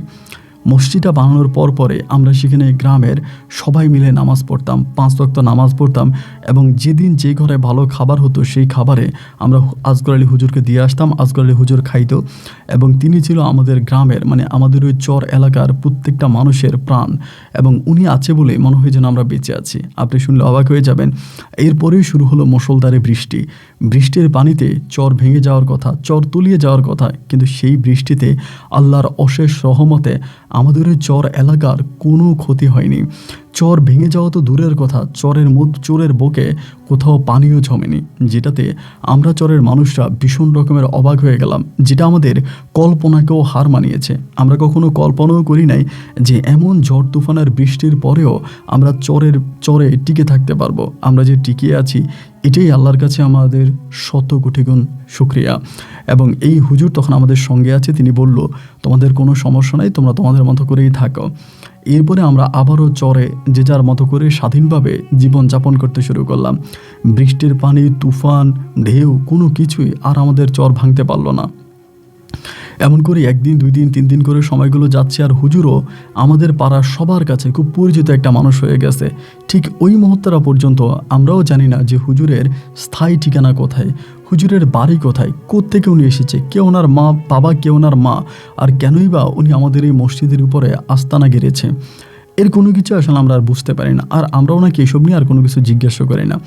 তো সেই সময়টাতে হুজুর তখন আমাদের পাড়ায় বিভিন্ন ধরনের ছেলে মেয়েকে দিনই শিক্ষা দিত, মানে কোরআন শরীফ পড়াইতো। আমাদের পাড়ার যে ছেলে মেয়েরা আছে সবাই হুজুরের কাছে যাইতো, হুজুরের কাছে কোরআন পড়তো, এরকম করে সবাই যাতায়াত করতো। এমন করতে করতে আমাদের গ্রামেরই এক মহিলা, যার নাম হচ্ছে শাবানার মা, ওনার একটা মেয়ে আছে, নাম হচ্ছে শাবানা। মেয়েটাও দেখতে শুনতে মাশাআল্লাহ খুব সুন্দর আছে। শাবানার মা স্বপ্ন দেখেছিল তার মেয়েকে তিনি কোরআন পড়াবেন, এবং ওই আজগর আলী হুজুরের কাছে। তো মেয়েটা যেহেতু যুবতী ছিল, হুজুরকে প্রথম বলার পরে হুজুর নিষেধ করেছে। হুজুর বলল যে না, আমি যুবতী মেয়ের সামনে গিয়ে তাকে কোরআন পড়াতে পারবো না। হুজুর মানা করে। এরপরও শাবানার মা হুজুরকে ভালো করে ধরে যে হুজুর, আপনি যদি পড়ান আমি খুব খুশি হব, এবং আপনি প্রয়োজনে আমার বাড়িতে এসে আমার মেয়েটারে পড়ায় যান। হুজুর তখন বলল যে না, আমি তো কারো বাড়িতে যাই না, আপনার মেয়েকে যদি একান্তই পড়াতে হয় তাহলে আপনি সকালবেলা আমার মাদ্রাসায় পাঠিয়ে দিন, আমি বাকি বাচ্চাদের সঙ্গে মেয়েটাকে পড়াবো। হুজুর তখনই শাবানার মা বলল যে না হুজুর, আপনি যদি বলেন আমি আপনাকে টাকাও দিব আমার মেয়েকে পড়ানোর জন্য, কিন্তু সবার সাথে আপনি আমার মেয়েকে পড়াবেন না। কারণ সবার সাথে যদি আপনি আমার মেয়েটাকে পড়ান, আমার মেয়েটার জ্ঞান বুদ্ধি জ্ঞান খুব বেশি একটা ভালো না। সবার সঙ্গে পড়লে সে পড়া কিছুই বুঝবে না, এটা আমার কোনো কাজে আসবে না। আমি চাই কি আপনি আমার মেয়েটাকে, শুধু আমার মেয়েটাকে পড়ান, আপনি আমার মেয়েটাকেই পড়ান, এবং এতে আমি আপনাকে যথেষ্ট পারিশ্রমিক দিব। এবং হুজুর কিন্তু আমাদের এলাকার কারো কাছ থেকে কোনো টাকা নিতেন না। এই যে আমাদের পাড়ায় এতগুলো পরিবার আছে, শুধুমাত্র খাবার দিলে তাও হুজুর নিয়ে মানে খাইতে চাইতেন না, মানা করতেন। অনেকে জোর করে দিত যে হুজুর আপনার খান, আপনার খাওয়াই লাগবে, এবং দিলে পরে হুজুর খাবার খাইতেন। কিন্তু কারো কাছ থেকে হুজুর জোর করে চেয়ে কখনোই কোনো কিছু নিতেন না। আর কেউ কোনো কিছু দিতে চাইলেও হুজুর সেখানে বাধা দিতেন, নিষেধ করতেন, যে বলতেন প্রয়োজন নাই। এরপরেও আমরা ওই শাবানার মা হুজুরকে বললো যে টাকা দেবে। তো যাই হোক, এরপরে হুজুর তখন শাবানাকে পড়াইতেছে। 1 দিন 2 দিন 3 দিন 4 দিন করে শাবানাকে পড়াইতেছে, এবং হুজুরের কাছে শাবানা যাচ্ছে পড়তেছে। তো এরই মাঝে শাবানার সঙ্গে হুজুরের মায়ের কি হয়েছে সেটা আর আমরা জানি না। আমরা তো জানি না যে শাবানার মায়ের হুজুরের সঙ্গে কি হয়েছে। এর কয়েকদিন পরে আমাদের এলাকাতে তখন কিন্তু মোটামুটি বাজার হয়ে যায়, দোকানপাট হয়ে যায়, এবং আমাদের এলাকা সর্দারও হয়। মানে ওই চরটা তখন আর চর থাকে না, এই পুরো চরটা একটা গ্রামে পরিণত হয়ে যায়। তখন এটা একটা গ্রামের মতো হয়ে যায়, কারণ তখন আর আমাদের কোনো ভাঙনে কোনো সমস্যা রইল না। ঝড় তুফান আর কোনো কিছু তো আমাদের চর ভাঙে না, সুতরাং আমাদের গ্রামে তখন সর্দারও হয়। শাবানার মা তখন কী জানি সর্দারের কাছে বিচার দিল। সর্দারের কাছে বিচার দেওয়ার পরে একদিন রাতের বেলায় সর্দার আমাদের বাড়িতে আসছে। সর্দার যখন আমাদের বাড়িতে আসছে, আমি একটু অবাক হয়ে গেলাম যে রাতের বেলায় এসে আমাকে ডাকছে। ডাইকে আমাদের বলতেছে যে শিপন, তোর সঙ্গে একটু কথা আছে। আমি যে কী কথা? বলে শাবানার মা তো ওই আসগর আলী হুজুরের জন্য দরবার ডাকছে। আমি বললাম আসগর আলী হুজুরের জন্য শাবানার মা দরবার ডাকছে? কিসের দরবার, কেন, কি হয়েছে? বলে শাবানার মা আমার কাছে বিচার চাইছে, ওই আসগর আলী হুজুর নাকি শাবানার সঙ্গে খারাপ কাজ করছে। আমি তো শুনে অবাক। আরে কি বলেন? আমি তখন সর্দারে বলতেছি, আপনি কি বলেন? আপনার মাথা ঠিক আছে? আসগর আলী হুজুর তো শুধু একজন হুজুর না, তিনি একজন দরবেশ, তিনি একজন আউলিয়া। আপনি এরকম কথা কেন বলতেছেন যে তিনি এমন নোংরা কাজ করবে? সর্দার তখন বলল যে দেখ, অনেকগুলো প্রমাণ শাবানার মা আমাকে দেখাইছে, এবং সেই প্রমাণগুলো দেখে আমি বিশ্বাস করলাম যে সত্যি শাবানার সঙ্গে ওই হুজুরের কোনো একটা খারাপ কিছু হয়েছে। এরপরেও তুই তো সকালবেলা ফজরের নামাজ পড়তে যাবে, হুজুরকে বলবি 10টা বাজে হুজুর যেন মসজিদে থাকে, আমরা কয়েকজন গিয়ে এই বিষয়ে হুজুরের সঙ্গে কথা বলবো। তা আমি তখন আসলে বুঝতে পারলাম না যে কেন হুজুরের উপরে হঠাৎ করে এমন একটা, মানে আমার কাছে তখন মিথ্যা অপবাদই মনে হলো, যে মনে হয় যেন কোনো একটা মিথ্যা অপবাদ দিয়ে দেওয়া হলো হুজুরের উপরে। আমি সারাটা রাত ঘুমাতে পারি নাই, শুধু চিন্তা করলাম আমি হুজুরকে গিয়ে মুখটা কেমনে দেখাবো, হুজুরকে এই কথাটা আমি কিভাবে বলবো। আমি সত্যিই কোনো সাহস পাচ্ছিলাম না। সারাটা রাত খাঁচটের ইপাট ওপাট করে কোনো রকম রাতটা কাটিয়ে দিলাম।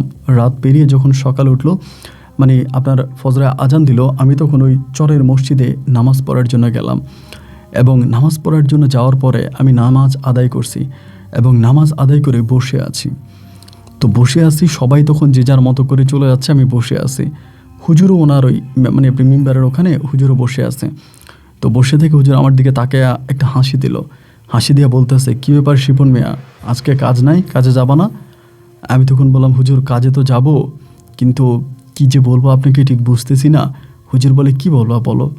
আমি বললাম, হুজুর আমাকে গতকালকে রাতে আমাদের এলাকার মেম্বার এটা আমাকে, আমাদের এলাকার সর্দার আমাকে এটা বলছে, আজকে নাকি হুজুর আপনার নামে দরবার বসবে, আপনারা নাকি শাবানার সঙ্গে কেমন খারাপ কাজ করেছেন। এটা যে আমি বলতেছি, আমার শরীরটা তখন কাঁপতেছে, মানে শরীরটা এরকম কাঁপাকাঁপি করেছে। আমি কেমনে কথাটা হুজুরকে বলি? তো এই কথা শুনে তো হুজুর রাগ করার কথা, ক্ষেপে যাওয়ার কথা, কিন্তু হুজুরের বেলায় ঘটলো সম্পূর্ণ উল্টা। হুজুর আমার দিকে তাকিয়ে একটা মুচকি হাসি দিলেন, হাসি দিয়ে বলল, তুমি সবাইকে আসতে বলো, কোনো সমস্যা নাই। এর পরের দিনে, মানে ওই দিনে হলো কি, মানে দিনে 10টা বাজে, তখন আমাদের চর এলাকার যত গণ্যমান্য লোকেরা আছে এরা সবাই মিলে তখন মসজিদে হাজির হলো। হুজুর তখন মসজিদের পিছনে বসার মতো একটা জায়গা আছে, ওখানে কিছু আম গাছ লাগিয়েছে হুজুর, ওই আম বাগানটার নিচে হুজুর তখন বসে আছে। সবাই তখন ওখানে গেছে। যাওয়ার পরে হুজুরের সঙ্গে আমরা কথা বলতেছি যে হুজুর আপনার সম্বন্ধে এমন এমন শাবানার মা দরবার দিছে, দরবার ডাকছে। শাবানার মায়ের অভিযোগ আপনি নাকি শাবানার সঙ্গে খারাপ কাজ করেছেন। এবং এইটা বলার পরে হুজুর তখন একটা হাসি দিয়ে বলতেছে, শাবানার মাকে বলো আমার কাছে তার চাওয়া কি, আমার কাছে তার চাওয়া কি, এটা শাবানার মাকে ডাকো। তো সেই মজলিসে বা সেই দরবারের শাবানাও ছিল, শাবানার মাও ছিল। তো শাবানার মা তখন হুজুর তখন এই কি বলে সর্দার তখন শাবানার মাকে জিজ্ঞেস করে, ও শাবানার মা, তুমি যে এমন একটা অভিযোগ দিলা, অভিযোগের প্রেক্ষিতে আমরা হুজুরের সাথে কথা বলেছি, এখন হুজুর বলতেছে যে তুমি কি চাও। তোমার এই অপবাদ হুজুর মেনেও নেয় নাই, আবার নাকচও করে নাই, তুমি কি চাও। শাবানার মা তখন বলতেছে, আমার একটাই চাওয়া, যেহেতু আমার মেয়ের সঙ্গে হুজুরের একটা খারাপ কাজ হয়েই গেছে, হুজুর যেন আমার মেয়েটারে বিয়ে করে, হুজুর যেন আমার মেয়েটাকে বিয়ে করে, আর আমার মেয়েটাকে বিয়ে করলেই হবে। তো এটা বলার পরে হুজুর তখন একটা মুচকি হাসি দিয়ে সবাইকে বলতেছে, আমি কখনো বিয়ে করতে পারবো না, আমার পক্ষে কখনো বিয়ে করা সম্ভব না, আমি কখনো বিয়ে করতে পারবো না। তা আমাদের গ্রামের বা আমাদের ওই চর এলাকার কিছু উশৃঙ্খল ছেলে আছে, মানে যারা প্রতিটা এলাকায় থাকে, ওই উশৃঙ্খল ছেলেগুলো তখন লাফ দিয়ে উঠে বলতেছে, তুই বিয়ে করবি কেন, তুই ভুইরা ভাম, তোর বুড়ো হয়ে গেছোস, তুই মেয়েদের সঙ্গে খারাপ কাজ করেছিস, তো তোর মেয়ের থেকেও তোর নাতিনির থেকেও আরও কম বয়স হবে, এই মেয়েটার সঙ্গে তুই খারাপ কাজ করলি কেমন করে। মানে এই যে যেভাবে পারতেছে হুজুরের সঙ্গে খুব দুর্ব্যবহার, খারাপ ব্যবহার করতেছে। আমি তখন সবাইকে বললাম যে এই সবাই চুপ করেন, এই নিয়ে আপনারা কোনো কথা বলবেন না, হুজুরকে এভাবে অপবাদ দেওয়া ঠিক না, হুজুরের সঙ্গে এভাবে খারাপ কথা বলা ঠিক না। ভাই, মুহূর্তের মধ্যে মনে হয় সবাই ভুলেই গেল যে হুজুরের কারণে আমাদের এই চরটা এখনও টিকে আছে, আমাদের এই চরটা এখনও ভাঙেনি, আমরা এখনও ভালো আছি। এটা মনে হয় কয়েক মিনিটের জন্য আমার পাড়ার সব মানুষটা ভুলেই গেল। যাই হোক, এরপর আমি সবাইকে বললাম, আপনারা এই নিয়ে কথা বললেন না, আমি গোপনে হুজুরের সঙ্গে কথা বলে আপনাদেরকে বিকেলবেলা জানাই দিব, এখন এটি এখানের সমাধা, এই নিয়ে আমরা আর কোনো কথা বলতে চাই না। যে যার মতো করে সবাই সবার মতো চলে গেছে। ওই দিন জোহরের নামাজে মানে বেশি মানুষ আর হুজুরের পিছনে নামাজ পড়তে আসে নাই, যেহেতু বিষয়টা এতদিন পর্যন্ত ওভাবে জানাজানি হয় নাই, এখন সবাই জেনে গেছে। তো সবাই মনে করতেছে হুজুর খারাপ লোক, হুজুরের পিছনে নামাজ পড়বে না। এই দিন জোহরের নামাজে খুব বেশি মানুষ আসে নাই, হাতে গোনা 2-1 জন লোক আসছে। এবং এরপরে আসরের নামাজ পড়ার পরে আমি তখন মসজিদে বসে আছি। তো মসজিদে বসে আছি, আমি তখন বললাম যে হুজুর, আপনার সঙ্গে আমার একটু কথা আছে এবং কথাগুলো শেষ করে আমি চলে যাব। হুজুর বলে, ঠিক আছে বলো। আমি বললাম, হুজুর, শাবানার মা যে অপবাদটা তুলেছে আপনার নামে, এটার জন্য আমি শাবানার মার পক্ষ থেকে আপনার কাছে ক্ষমা চাই হুজুর। আপনি আমাদের এই চরকে কোনো অভিশাপ দিবেন না, আপনার কারণে আমরা এখনও একটু মাটির উপরে দাঁড়িয়ে আছি। হুজুর তখন বলে, না না না, আমি কাউকে অভিশাপ দেব না, আল্লাহ যা করে অবশ্যই ভালোর জন্যই করে, তোমরা আল্লাহর দোয়ায় মাটির উপরে দাঁড়িয়ে আছো, আমার দোয়ায় না। আমি তখন বললাম, হুজুর, শাবানার মা স্বপ্ন দেখেছিল তার মেয়েটারে আপনার কাছে বিয়ে দিবে, এখন যেভাবেই হোক যে করেই হোক আপনার নামে একটা বদনাম উঠিয়ে দিছে। এখন হুজুর, আপনি যদি শাবানাকে বিয়ে করেন তাহলে তেমন কি সমস্যা, শাবানাও দেখতে শুনতে সুন্দর, শাবানাও ভালো এবং ওর শারীরিক ঘটনা ভালো, এবং আমি তো মনে করি আপনার তো মধ্য বয়সের থেকেও আরও বেশি বয়স হয়ে গেছে, আপনি যদি শাবানাকে বিয়ে করেন এটা তো আপনার জন্য একটা প্লাস পয়েন্ট, একটা ভালো পাওয়া। আপনার শেষ বয়সে শাবানা আপনার সঙ্গে থাকলো, আপনাকে সেবা যত্ন করলো, তো এটিকে আপনার জন্য ভালো নয়? যেহেতু আপনি আপনার পরিবার পরিজন, আপনার ঠিকানা কোনো কিছুই আমাদেরকে বলেন না এবং আমরা কোনো কিছু জানিও না, সেই হিসাব আমি বললাম। হুজুর তখন আমার দিকে তাকিয়ে বলে যে, শিফন মিয়া, তুমি সত্যি আমাকে নিয়ে অনেক বেশি চিন্তা করো, আমাকে নিয়ে তুমি খুব বেশি টেনশন করো, তুমি টেনশন করো না, আমি শাবানাকে বিয়ে করলে তুমি খুশি হবা? আমি বললাম, হ্যাঁ হুজুর, আপনি যদি শাবানাকে বিয়ে করেন তাহলে আমি খুশি হব। হুজুর বলল, ঠিক আছে, তাহলে যাও, তুমি শাবানার মাকে বলো আগামী দিন দুপুরবেলা যেন শাবানাকে নিয়ে আমার কাছে আসে, আমার তরফ থেকে একজন হুজুর আসবে, ওই হুজুর এসে শাবানার সঙ্গে আমার বিয়ে পড়াই দিবে। আমি তখন বললাম, হুজুর, আপনি এত বছর ধরে আমাদের পাড়ায় আছেন, আমাদের মহল্লায় আছেন, আমাদের এই চরে আছেন, কোনোদিন আপনার কোনো আত্মীয় স্বজন আছে বলে তো আমরা জানি না, আমরা কখনো শুনি নাই, আপনি কখনো আপনার পরিবার পরিজনের কারোর ঠিকানায় কখনোই আমাদেরকে বলেন নাই, আজকে হঠাৎ করেই আপনি কি বলতেছেন যে আপনার তরফ থেকে একজন লোক আসবে? হুজুর বলে, হ্যাঁ, আমার তরফ থেকে একজন লোক আসবে এবং সেই লোকটা শাবানার সঙ্গে আমাকে বিয়ে করাই দিবে। আমার কোনো ঠিকানা নাই, আমার কোনো ঘর নাই, বাড়ি নাই, আমি আপনাদের এলাকারই মানুষ, আমি এই এলাকাতেই থাকবো, সুতরাং বিয়ে হবে শুধুমাত্র কলমার উপরে, আর কিছু হবে না। আমি বললাম, হ্যাঁ হুজুর, সেটার মধ্যে হইলেও হয়। এরপরে আমি তখন শাবানার মারে গিয়া জানাইলাম আসরের পরে যে, দেখেন এমন এমন ঘটনা, হুজুর রাজি হয়েছে। শাবানার মা তো তখন অনেক খুশি যে তার মেয়েকে তিনি এমন একজন হুজুরের কাছে বিয়ে দেবে, সে তখন মহা খুশি, তার খুশি। এবং ওই দিনই হলো কি, এশার নামাজের সময় মাত্র আমি আর আমার পাড়ার একজন কাকা, আমরা দুজনেই মসজিদে গিয়েছি এবং ফজরের সময় কেউই যায় নাই, শুধু আমিই নামাজ পড়ার জন্য গিয়েছি। মানে গ্রামের কেউ আর হুজুরের পিছনে নামাজ পড়বে না, সবাই মনে করতেছে হুজুর খারাপ। এই জন্য আমারও একটা চিন্তা ভাবনা ছিল যে হুজুর যদি এই শাবানাকে বিয়ে করে ফেলে, তাহলে হচ্ছে হুজুর আবার সবার কাছে ভালো হয়ে যাবে। সবাই আগে যেরকম হুজুরকে মানত এবং এরপরে শাবানাকে বিয়ে করার পরেও হয়তো সবাই আবার হুজুরকে মানবে। এই চিন্তা ভাবনা করে যখন জোহরের নামাজ পড়তে গেলাম, তখন আমি হুজুরের সঙ্গে আরেকটা লোক দেখতে পেলাম। বড় কথা হচ্ছে, আমাদের যে মসজিদটা ছিল ওই মসজিদটা হচ্ছে, এই মসজিদে একটা লোক যদি যেতে হয় তাহলে আমাদের এই পাড়ার উপর দিয়ে যেতে হবে, আমাদের চরের উপর দিয়ে যেতে হবে। কিন্তু আমাদের এই চরের উপর দিয়ে আমি সত্যি বলতে কাউকেই যেতে দেখি নাই সারাদিনে। এই অলৌকিকভাবে এই লোকটা কোত্থেকে হুজুরের সঙ্গে মসজিদে আসলো তাও বুঝতে পারলাম না। এবং এরপরে শাবানার মা তখন করলো কি, শাবানাকে নিয়ে আমাদের এলাকার সর্দারকে নিয়ে আরও কয়েকজন লোককে নিয়ে হুজুরের ঘরে গেল। হুজুরের সাথে থাকা বন্ধু তখন ওই শাবানার সঙ্গে হুজুরের কলমা পড়াই দিল এবং কলমা পড়াই দেওয়ার পরে দুজনের বিয়ে হয়ে গেল। শাবানার মা তখন মহা খুশি। আমি আজও জানি না যে শাবানার মা কেন এই কাজটা করলো।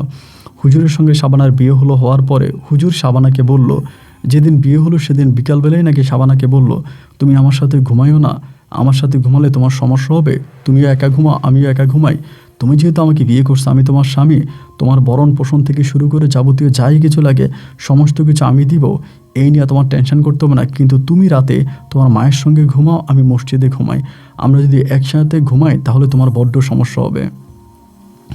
এই কথা বলা মাত্রই শাবানা তখন রেগে গেল, যেন আমি আপনাকে বিয়ে করছি, আমি অবশ্যই আপনার সঙ্গেই ঘুমাবো, আমি কেন আলাদা ঘুমাবো, এবং আজকে আমাদের বাসর রাত, আমি আপনার সঙ্গেই ঘুমাবো।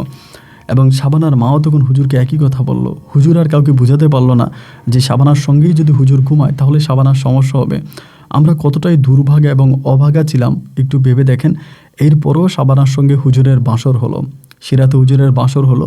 এবং সকালবেলা যখন আমি নামাজ পড়ার জন্য গেলাম এবং নামাজ পড়ার জন্য গেছি, পরে দেখলাম হুজুরও নামাজ পড়তে আসছে। হুজুরের মসজিদের পাশেই একটা ঘর ছিল, ওই ঘরেই কিন্তু শাবানার সঙ্গে হুজুরের বাসর হয়েছে। তো ভেবেছিলাম যেহেতু আজকে হুজুরের বাসর রাত, হুজুর মনে হয় নামাজ পড়তে আসবে না বা নামাজ আমি আদায় করবো, মাঝে মাঝে আমি নামাজ পড়াই। আমি চিন্তা করলাম মনে হয় আজকে আমিই নামাজ পড়াবো। কিন্তু মসজিদে গিয়ে দেখলাম কি যে হুজুর বসে আছে এবং হুজুরকে বসে থাকতে দেখে আমি বেশ অবাক হয়ে গেলাম। কি ব্যাপার, হুজুর তো থাকার কথা না, হুজুর কোত্থেকে আসলো? এবং আজকে হুজুরের বাসর রাত, কিন্তু সেদিন হুজুরের মুখটা আমি অনেকটা মলিন দেখলাম। মানে মনে হয় যেন হুজুরের মুখে অনেকটা, হুজুরের মুখ কালো। এবং কালো থাকার পরে তখন নামাজ আদায় হলো। নামাজ আদায় হওয়ার পর আমি বসে আসছি, বললাম হুজুর আপনি কি দেখে অনেক চিন্তিত মনে হচ্ছে, আপনার মুখটা অনেক কালো, কী হয়েছে আমাকে বলবেন? হুজুর আমাকে বলে শাবানা মেয়েটা পাগল হয়ে গেছে। আমি তখন বললাম হুজুর আপনি এটা কী বলেন, শাবানা পাগল হয়ে গেছে, এটা কেমন কথা? হুজুর বলে হ্যাঁ শাবানা পাগল হয়ে গেছে। আমি বললাম কই, আমি তো ওই ঘর থেকে কোনো পাগলের শব্দ পাচ্ছি না, এটা তো মসজিদের পাশেই একটা ঘর, তো সেখানে কোনো একটা পাগল যদি থাকে তাহলে কি বাইরে শব্দ আসবে না? হুজুর বলে ও এখনও ঘুমাচ্ছে, ঘুম থেকে উঠলে ও পাগল হয়ে যাবে। তো হুজুরের এই আধ্যাত্মিক কথা আমি কিছুই বুঝতে পারলাম না। এবং পালাক্রমে দেখলাম আস্তে আস্তে করে শাবানার খালা, শাবানার মা, আরও কয়েকজন পাড়া থেকে আসতেছে এবং তারা আসার পরে শাবানার ঘরে ঢুকার কিছুক্ষণ পরেই শাবানার ঘর থেকে উল্টাপাল্টা চিৎকার চেঁচামেচির শব্দ শোনা যাচ্ছে। আমি তখন মসজিদ থেকে বেরিয়ে দৌড়িয়ে ওখানে গেলাম, গিয়ে দেখলাম শাবানা নিজের মাথার চুল নিজে টেনে ছিঁড়ে ফেলতেছে এবং যাকে দেখতেছে তাকেই শাবানা ভয় পাইতেছে, যাকে দেখতেছে তার কাছ থেকে দূরে যাইতেছে এবং বলতেছে আমার মায়ের না, আমার মায়ের না, আমাকে ছেড়ে দেন, এরকম পাগলামি শুরু করছে। আমি মুহূর্তের মধ্যে হুজুরের কাছে গেলাম। হুজুর তখনও মসজিদে বসে আছে। হুজুর কি হলো শাবানা? শাবানা তো উল্টাপাল্টা কথা বলতেছে, শাবানা তো মনে হয় পাগল হয়ে গেছে। হুজুর তখন আমাকে বলল যে আমি আসলে কিছুই করি নাই, ওর ব্রেনে সমস্যা আছে। এই কথাবার্তার মাঝে শাবানার মা তখন হুজুরকে গালাগালি করতে শুরু করলো। এই হুজুর মন্ত্র করে কালো জাদু করে আমার মেয়ের ব্রেন নষ্ট করে দিছে, আমার মেয়ের মাথা নষ্ট করে দিছে, না না না এটা কোনোভাবেই হতে পারে না। এবার শাবানার মা আবারও গ্রামের যেই সর্দার আছে সর্দারের কাছে গিয়ে কান্নাকাটি শুরু করছে। হদ্দার আরও কয়েকজন মিলে তখন হচ্ছে এই মসজিদে আবারও আসে। আইসা হুজুরকে ধরে, কী ব্যাপার হুজুর, শাবানা আপনার সঙ্গে এক রাত ছিল এবং এক রাত থাকার পরেই কেন শাবানা পাগল হয়ে গেল? হুজুর তখন বলতেছে আমি তো কিছু করি নাই, ওর ব্রেনে সমস্যা আছে, আমি তোকে বলছিলাম আমার সাথে না থাকার জন্য, আমার সাথে রাতে থাকলেও সমস্যা হবে, কিন্তু ও কেন ছিল সেটা তো আমি জানি না এবং আমি তোকে মানা করেছিলাম। তখন সবাই বলা বলি করতেছে হুজুর আপনি এটা কী করলেন, আপনি ওরা ভালো করে দেন। হুজুর তখন বলে আমি যদি ওকে ভালো করি তাহলে আমাকে এই এলাকা ছেড়ে চলে যেতে হবে, আমি যদি এই এলাকা ছেড়ে চলে যাই তবেই শাবানা ভালো হয়ে যাবে। এবং এক মুহূর্তের মধ্যে আমি তখন বললাম হুজুর এই কথা আপনি মুখ দিয়েও বের করবেন না। এবং মুহূর্তের মধ্যে সর্দার তখন আমারে বলল যে এই শিপন মিয়া তুই সর, এই হুজুর এর আগেও অনেক অপকর্ম করছে, এর আশেপাশে আমরা অনেক খবর পাইছি এবং হুজুরের চরিত্র ভীষণ রকমের খারাপ, এই হুজুরকে এই মসজিদে রাখাই যাবে না, শাবানা হোক ভালো হোক খারাপ এতে কিছু যায় আসে না, তবে আজকের মধ্যে হুজুরকে বিদায় করে দিব। আমি সর্দারে বললাম, এটা আপনি অন্যায় করতেছেন, অপরাধ করতেছেন। হুজুরের কোনো দোষ আমরা আজ পর্যন্ত নিজের চোখে দেখি নাই। হুজুরের যতগুলো দোষ আমরা দেখতেছি তা শুধুমাত্র মানুষের গাল গপ্পে বা মানুষের কথায়। আমরা কিন্তু সত্যি কথা বলতে আজ পর্যন্ত হুজুর কোনো অন্যায় করছে এমন কিছু কিন্তু আমরা দেখি নাই। চেয়ারম্যান সর্দার তখন বলেই বসলো যে না, আমি যা বলেছি তাই হবে, হুজুর এই গ্রামে থাকতে পারবে না, হুজুর এই গ্রাম থেকে চলে যাক, আমরা আমাদের মসজিদের জন্য অন্য কোনো হুজুর নিয়ে আসবো। হুজুর সবার কাছে বলল, যদি যেতেই হয় আমাকে অন্তত একটা দিন থাকার সুযোগ দেন, আমি আজকে রাতেই চলে যাব। সবাই তখন বলল যে না, আপনি আজকে রাতে যেতে পারবেন না, আপনি এখনই চলে যাবেন। আমি বুঝতে পারলাম না যে হঠাৎ আমার গ্রামের মানুষ কেনই বা হুজুরের উপর এতটা ক্ষিপ্ত হয়ে গেল, হুজুরের উপর এতটা রেগে গেল।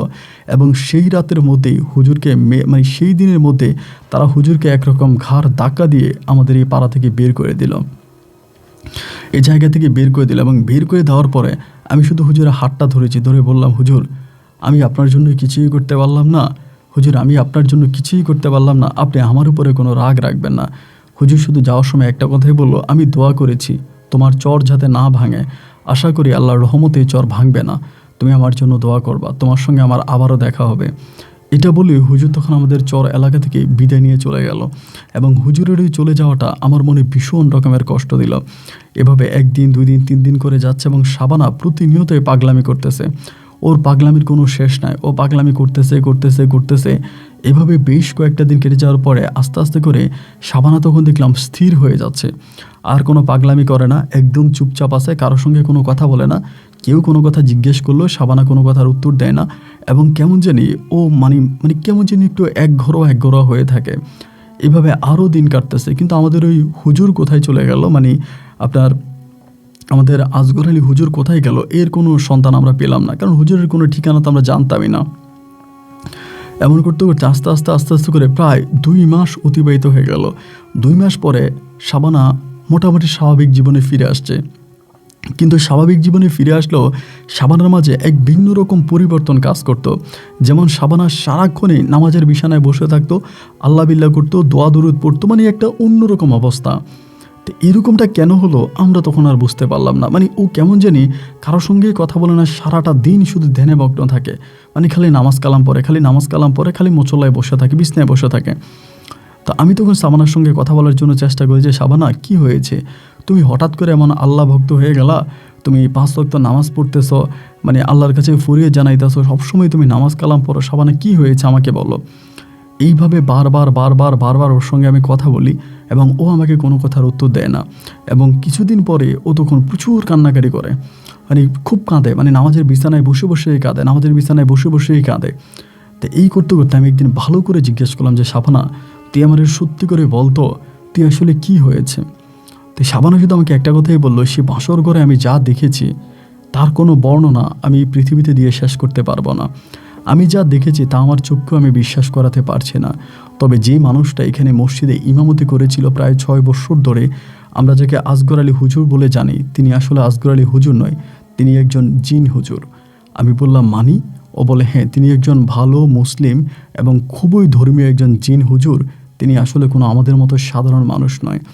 আমি বললাম তাহলে তুই রাতের বেলায় এটা দেখে তুই এরকম হয়ে গেলে কেন? ও বলে আমি এরকম হয়ে গেছি, আমি জানি না আমি কেন এরকম হয়ে গেছি, তবে আমি এরকমটা কখন হয়েছি আমি মনে করি।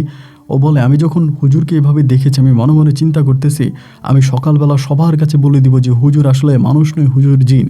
আমি এটা যখন আমার মনের ভিতরে আনছি, ঠিক তখন থেকে আমার ব্রেনে সমস্যা দেখা দিছে, এরপর থেকে আমার আর কোনো কিছু মনে নাই।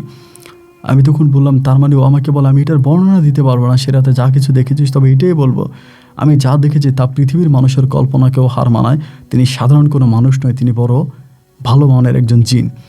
শাবানার এই কথা শোনার পরে আমার হুজুরের প্রতি আমার তখন আরও মায়া বেড়ে গেল, আরও টান বেড়ে গেল যে না, তাহলে অবশ্যই আমি হুজুরকে খুঁজে বের করব। মানে আমি আবারও পাগল হয়ে গেলাম। এবার আমি বিভিন্ন মসজিদে এই জায়গায় সে জায়গায় বিভিন্ন জায়গায় হুজুরকে খুঁজে বেড়াচ্ছি। যেহেতু শাবানা বলেই ফেললো যে হুজুর একজন ভালো মানের জিন, একটা ভালো মুসলিম জিন হুজুর, তাহলে তো আমার হুজুরকে খুঁজে বের করতেই হবে। অনেক জায়গায় হুজুরকে আমি খুঁজছি, অনেক মসজিদে এই জায়গায় সে জায়গায়, কোথাও আমি হুজুরের কোনো সন্ধান পাই না পাওয়ার পরে হঠাৎ করে আমার কাছে মনে হলো হাইরে, হুজুরের সঙ্গে তো আমার প্রথম দেখা হয়েছিল এই বনে, যে বনের ভিতরে আমাদের প্রথম মসজিদটা ছিল। আমরা এটা ভেঙে তারপরে চর এলাকাতে নিয়ে গেছি, নদী ভাঙনের ওই পারে নিয়ে গেছি। তাহলে হুজুর যেহেতু সর্বপ্রথম এই এলাকায় আসছে বা এই বনের ভিতর আসছে, তাহলে মনে হয় আমি এই বনের ভিতরেই হুজুরকে পাবো। এবার আমি আর চারদিকে না খুঁজে এই বনের ভিতর হুজুরকে খুঁজতে শুরু করলাম। ওই বনটা তখন মোটামুটি আবারও বনের মতো হয়ে গেছে, যেহেতু মানুষ আর যায় না, যাতায়াত করে না। পাখিরা আবারও এখানে বাসা বাঁধতে শুরু করেছে, বিভিন্ন বন্য প্রাণীরা ঘোরাফেরা করতেছে। এটা আবারও সে আগের মতোই হয়ে গেল। এবার আমি করতাম কি, প্রতিদিন রাতের বেলায়, মানে প্রতিদিন রাত মিলিয়ে আমি ওখানে নামাজ আদায় করতাম। যে জায়গায় আমাদের পুরনো মসজিদটা ছিল, ওই জায়গায় যাইতাম, ওই জায়গায় নামাজ আদায় করতাম এবং সেখানে আমি আল্লাহর ধ্যানে মগ্ন থাকতাম এবং মনে মনে আল্লাহর কাছে হুজুরকে চাইতাম যে অন্তত ওনার সঙ্গে আমার একটাবার দেখা হোক, আমি ওনার সঙ্গে একটাবার দেখা করতে চাই। মানে প্রতিটা ক্ষণে ক্ষণে এই বনের মধ্যে গিয়ে আমি আল্লাহর দরবারে প্রার্থনা জানাতাম শুধু হুজুরকে দেখার জন্য। এভাবে কত মাস অতিবাহিত হয়ে যায় তার কোনো হিসাব নাই। এবং এরপরেই একটা সময় আল্লাহর অশেষ রহমতে আমি হুজুরকে স্বপ্নে দেখতে পাই এবং তিনি খুব স্পষ্টভাবে আমার স্বপ্নে আসে, এসে আমাকে বলে যে, শিপন মিয়া, আমি আর তোমার কাছে আসবো না। তুমি যা করতেছো, যেটা করতেছো, এটা তুমি ভালো করতেছো না। আমাকে তুমি খোঁজো না, তুমি আমাকে খোঁজার চেষ্টা করো না। আমি তোমার সামনে আসবো না, আমি তোমার কাছে আর আসবো না। তুমি তোমার মতো করে থাকো, তোমাদের এই চর আর ভাঙবে না। আমি আল্লাহর কাছে দোয়া করেছি, তুমি এলাকায় থাকো, তোমার কোনো সমস্যা হবে না। আমাকে আর খুঁজো না, আমি তোমার কাছে আসবো না। এটা যখন হুজুর আমাকে স্বপ্নে দেখাইলো, আমি তখন চিন্তা করলাম, এত সাধনা করার পর যেহেতু হুজুর আমার স্বপ্নে আসছে, তাহলে আমি যদি আরও সাধনা করি, তাহলে হুজুর আমার সঙ্গে বাস্তবেও দেখা করবে, আমার সামনে হুজুর বাস্তবেও আসবে। এবার আমি আমার সাধনার মাত্রা বাড়িয়ে দিলাম। আমি আরও নামাজ পড়তেছি, আরও আপনার ওইখানে গিয়ে আপনার আল্লাহর ইবাদত করতেছি, ধ্যানমগ্ন হইতেছি, মানে আরও চেষ্টা করতেছি হুজুরকে পাওয়ার জন্য। হুজুরকে আমার দৃঢ় বিশ্বাস ছিল খুব দ্রুতই আমি পেয়ে যাব। হুজুর হয়তো অচিরেই আমার সামনে আসবে, আমি হয়তো হুজুরকে খুব দ্রুতই দেখতে পারবো। এইরকম একটা বিশ্বাস ভোগে স্থাপন করে আমি আস্তে আস্তে করে দিন কাটাইতেছিলাম এবং এমন করতে করতেই সত্যি সত্যি হুজুর আমার স্বপ্নে আবারও আসছে এবং এসে আমাকে বলতেছে, তুই আমার কাছে কি চাও, মানে আমার কাছে কি চাও, কেনই বা তুমি আমাকে এভাবে বিরক্ত করতেছো এবং তুমি যে আমাকে ঢাকো, আমি যে দেখি এতে আমার কষ্ট হয়, আমার ভিতরে অনেক খারাপ লাগা কাজ করে। তা আমি তখন হুজুরের কাছে কিছুই চাইতাম না, শুধু বলতাম, হুজুর আপনি আমাদের চরের মানুষের উপকার করেন, আপনি আমাদের চরের মানুষের উপকার করেন, আমি আপনার কাছে আমাদের চরের মানুষের উপকার চাই।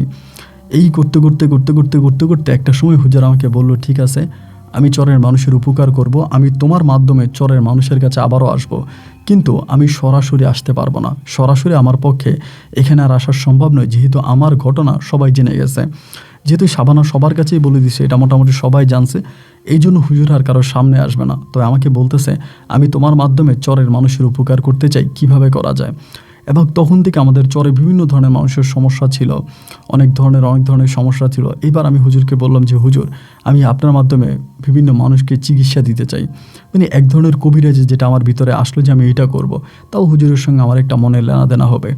তো এই করার পরে তখন এই বনের ভিতরেই, যে বনের ভিতরে আমাদের প্রথম মসজিদ ছিল, ওই বনের ভিতরে আমি তখন ধ্যানে বসতাম এবং ধ্যানে বসার পরে যখন আমার সামনে রুগী আসতো, একজন দুইজন তিনজন করে যখন রুগীরা আসতো, এই হুজুর আমার মাধ্যমে আসতো। মানে যখন রুগীরা যখন আমাকে সমস্যার কথাগুলো বলতো, তখন অটোমেটিক্যালি আমার ভিতরে হুজুর ঢুকে যেত। উনি আমার ভিতরে ঢুকতো এবং উনি এই রোগের সমস্যার সমাধা দিত এবং উনি বলে দিত, উনি পানি পড়া দিত, ওষুধ দিত, গাছের শিকড় দিত। এবং মহিলা যখন উঠে চলে যেত, তখন আমার ভিতরে আবার আমি চলে আসতাম। তখন আমি মহিলাকে যদি জিজ্ঞেস করতাম, আপনাকে কী দিছে, মহিলা বলে, আপনিই তো দিছেন। আমি কী দিছে, কিন্তু আমি মহিলাকে যেগুলো দিয়েছি এগুলো কোনোটাই আমার কাছে ছিল না। তো এগুলো হুজুর দিত। এইভাবে একদিন, 2 দিন, 3 দিন করে আমি প্রতিনিয়তই চিকিৎসা চালিয়ে যেতেছি। এমন করতে করতে হুজুর আমাকে বললো, আমি যেন বনে না থাকি, এই বনে থাকলে আমার সমস্যা হবে, আমি যেন এখান থেকে চলে যাই। কারণ ওই বনে মানুষ আবারও যাতায়াত করতে শুরু করছে, বন উজাড় করে যাওয়ার মতো অবস্থা হয়েছে। এই বন ছেড়ে তখন আমি আমাদের যে মসজিদ ছিল ওই মসজিদে বসতাম। এই মসজিদে বসে বসে তখন আমি আমার এই কার্যক্রম চালিয়ে যাইতাম। বিভিন্ন জায়গা থেকে মানুষজন আসতো, বিভিন্ন রোগের সঙ্গে মানুষ ভুগতো, এইসব সমস্যার সমাধান করতাম এবং হুজুরই সব কিছু দিত। আমি আজও বলি, আমার কোনো রকমের কেরামতি কোনো ক্ষমতা ছিল না। আমি শুধু বসে থাকতাম, রুগী যখন আসতো, রুগীটা আমার সামনে বসার সঙ্গে সঙ্গে এরপর আমার কি হইতো আমি তা জানি না। ধরেন আমি বসে থাকতাম, রুগীটা আমার কাছে আসছে, রুগী আমার কাছে এসে শুধুমাত্র বসছে এবং বসার পরে আমার আর কিছুই মনে থাকতো না। এবং এরপরে আমি দেখতাম যে রুগীর হাতে পানি পড়া, অনেক সময় গাছের শিকড় এবং অনেক সময় এটা, অনেক সময় এটা আমি হাতে দেখতে পেতাম এবং জিজ্ঞেস করতাম, যেটা আপনি কোত্থেকে পেয়েছেন। আমাকে বলে, আপনিই তো দিয়েছেন, আপনি তো এই ব্যাগ থেকে বের করে দিয়েছেন। কিন্তু ব্যাগে আমার কোনো কিছুই ছিল না। তা আমি জানতাম যে উনি এগুলো করতো, কিন্তু আর তিনি স্বপ্নে আসতো না, এরকমই করতো। এই করতে করতে লাস্ট পর্যন্ত তিনি স্বপ্নে আমার আবারও আসে এবং এসে তিনি এবার তৃতীয়বারের মতো আমাকে বলে, আমি তোমার সঙ্গে থাকবো, তবে তোমার কাছে আমার একটা চাওয়া আছে, তুমি শাবানাকে বিয়ে করো। ওই সময় কিন্তু শাবানা এরকম নামাজ কালাম পড়তো, দিনের পথে চলতো এবং একটু অন্যরকম ছিল। তখন কিন্তু আমার টাকা পয়সা অনেক হয়ে যায়, আমার টাকা পয়সাও হয়, আমার ঘর বাড়িও হয়, আমার মোটামুটি সব কিছুই হয়েছে, আমার কোনো অভাব নাই। তো যখনই হুজুর আমাকে বললো যে তুমি শাবানাকে বিয়ে করো, আমি তো হুজুরের প্রস্তাব ফেলতে পারবো না, কিন্তু মন থেকে আমার শাবানাকে আসতেছিল না। কারণ শাবানা যদিও সবার চোখে দেখতে সুন্দরী ছিল, কিন্তু আমার ভিতরে শাবানার জন্য কোনো রকমের আবেগ, অনুভূতি বা ভালোবাসা এগুলো কিছুই ছিল না। তো হুজুর আমাকে বলা মাত্রই আমি এটা থেকে মানা করি না, আমি শাবানার মাকে ডিরেক্টলি প্রস্তাব করলাম যে ঠিক আছে, আমি শাবানাকে বিয়ে করতে চাই। এবং বলা মাত্রই শাবানার মা তখন রাজি হয়ে গেল যে ঠিক আছে, তুমি যদি শাবানাকে বিয়ে করো তাহলে আমি প্রস্তাবে রাজি আছি। শাবানার মা রাজি হওয়ার পরে আমি তখন স্বাভাবিকভাবে শাবানাকে বিয়ে করলাম। আমাদের চরের মানুষ যারা আছে সবাইকে জানিয়ে শুনিয়ে শাবানাকে বিয়ে করলাম। শাবানাকে বিয়ে করার পরে এই প্রথমে বিয়ে করার প্রায় বৎসর খানিকের মাথায় শাবানা গর্ভবতী হয় এবং এই প্রথম আমার একটা কন্যার সন্তান হয়, আমার একটা মেয়ে হয়। আমার একটা মেয়ে হলে পরে আমি পুরো চরের মানুষ যারা আছে সবাইকে দাওয়াত পড়াই, মিলাদ পড়াই এবং সবাইকে আমি খাওয়াই। আমার একটা মেয়ে সন্তান হয়েছে। এর পরের বছর আমার আরেকটা ছেলে হয়। একটা ছেলে একটা মেয়ে হওয়ার পরেই তখন আমি চরের বাইরে অনেক জায়গা কিনেছি। যেই চরে আমরা থাকতাম এই চরের বাইরে সমতলে গিয়ে আমি অনেক জায়গা কিনি, অনেক ব্যবসা বাণিজ্য ধরি। আমার মোটামুটি তখন ভালোই টাকা পয়সা, মানে অগাধ টাকা পয়সা আমার ছিল।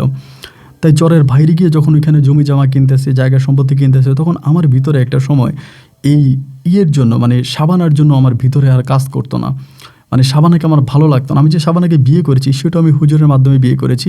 এখানে আরেকটা কথা লাস্ট পর্যন্ত বলে রাখি, হুজুর কিন্তু একটা সময় আমার কাছে আসা বন্ধ করে দিয়েছে।